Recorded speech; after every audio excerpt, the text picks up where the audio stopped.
ఎంత టైం ఇస్తారో అంత టైం ఇస్తాం మీరు ప్రామిస్ చేయగలరా? ఒకటి బ్రదర్, నేను ఏమిటంటే దీని డిస్కషన్ రాజ్యాంగం నేను రాయలేదు, మీరు రాయలేదు, పెద్దల నుంచి వస్తుంది. దాని రాజ్యాంగ ప్రకారంగా రూల్స్ ప్రకారంగా అసెంబ్లీ రూల్స్ ప్రకారంగా చూస్తే ప్రతిపక్ష నాయకుడికి ఆ హోదా ఉంటుంది తప్పించి ప్రతిపక్ష నాయకుడు హోదా లేని వారికి ఇవ్వాలని ఎక్కడ నాకు నేను మొత్తం చదివాను. నేను చాలామంది పెద్దలతో మాట్లాడాను, ఎక్కడ లేదు. నీకు మీకోసం కొత్త రాజ్యాంగం రాస్తాం, ఏమన్నా కొత్త రూల్స్ ఏం పెడతామా?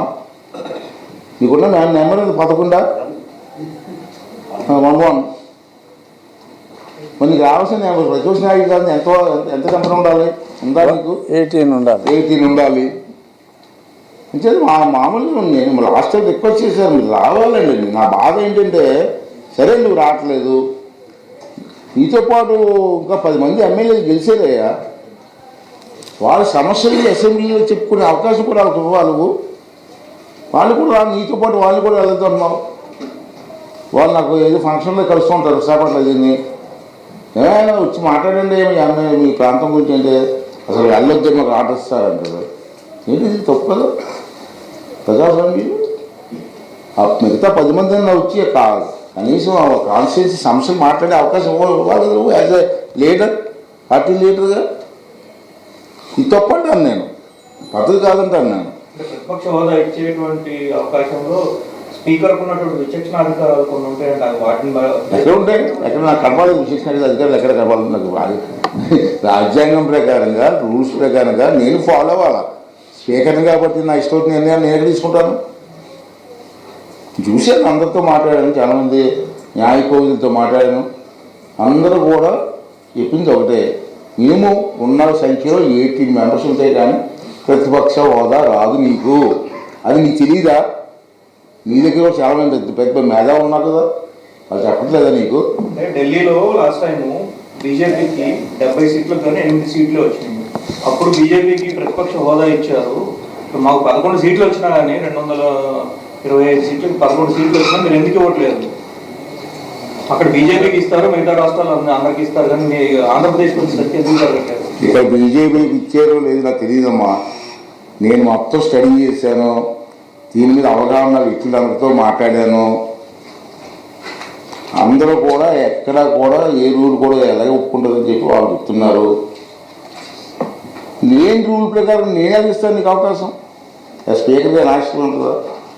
నాకు కూడా నిబంధనలు ఉంటాయి కదా, కొన్ని పట్టుబాట్లు ఉంటాయి కదా.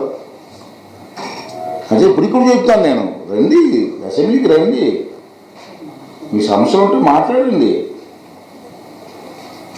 మీ సమస్యల్ని అసెంబ్లీలో మాట్లాడే అవకాశం లేదా స్పీకర్గా నేను అవకాశం ఇస్తాను. అంతేకాదు లేనిపోయిన రూల్స్ అన్ని పెట్టి నాకు అవకాశం ఇవ్వండి, ప్రతిపక్ష నాయకుడు హోదా ఇవ్వండి, చంద్రబాబు నాయుడు గారు ముఖ్యమంత్రికి ఎంత టైం మాట్లాడతారో అంత టైం నాకు ఇవ్వండి అంటే ఎట్లా ఇస్తారు సార్? సార్ ఇప్పుడు ఒక సభ్యుడు తనకు హాజరైనట్టు ఎట్లా పరిగణిస్తారు? బయట అటెండెన్స్ రిజిస్టర్లో సంతకం పెట్టి వెళ్ళిపోతారు, హౌస్లో కంపల్సరీ కూర్చోవాలి. హౌస్లో రికార్డ్ అవుతుంది కదా సార్, హౌస్లో రికార్డ్ అవుతుంది కదా. ఏదైతే ఎందుకు వచ్చాయి అటెండెన్స్ రిజిస్టర్ అటెండెన్స్ రిజిస్టర్ కూడా ఉంది. అవును, సభకు వచ్చే పెట్టాలి. ఉన్నటువంటి అటెండెన్స్ రిజిస్టర్ లో సంతకం పెట్టేసి హౌస్ లోకి ఏదో గడపలోకి వచ్చి కనిపించినట్టు కనిపించేసి వెళ్ళిపోదాం అంటే కుదురుతుంది. అంటే ఇంత ముందు ఎట్లా జరిగిందో నాకు తెలియదు, రావాలి. కానీ నేను వచ్చిన దగ్గర నుంచి కూడా ప్రతిది కూడా రికార్డ్ అవుతుంది, ఎవరెవరు సభకు వస్తున్నారని. అటువంటి దొంగ సంతకాలు పెట్టే అవకాశం మాత్రం ఉండదు ప్రస్తుతం పరిస్థితుల్లో. కొత్తగా శాసనసభ కడుతున్నాం, ఇంకా లేటెస్ట్ టెక్నాలజీ. ఇంతకుముందు జరిగే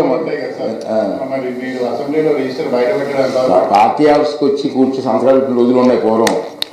పార్టీ లోపల ఆఫీసులు ఉంటాయి కదా అసెంబ్లీలో, సంతకాలు పెట్టి ఇంకో రోజులు కూడా ఉన్నాయి. కానీ ఇప్పుడు అది కుదరదు, లేటెస్ట్ టెక్నాలజీ వచ్చింది. అంటే వీళ్ళు అనేది అదే అన్నారు, వచ్చి నిజంగానే సంతకం పెట్టి వెళ్ళిపోతే అటెండెన్స్ ఉన్నట్టే కదా అని అంటున్నారు. నిజంగా అంటే హౌస్లోకి రావట్లేదు, రాకుండా వెళ్ళిపోతున్నారని చాలా తిరిగి ఆఫీస్కి రావడం, సంతకం పెట్టడం, వెళ్ళిపోవడం. వాళ్ళ ఆఫీస్ పార్టీ ఆఫీస్ ఉంటుంది కదా లోపల. అది కాదు నేను ఏంటంటే నువ్వు వచ్చినప్పుడు సంతకం పెట్టి అసెంబ్లీలో రా.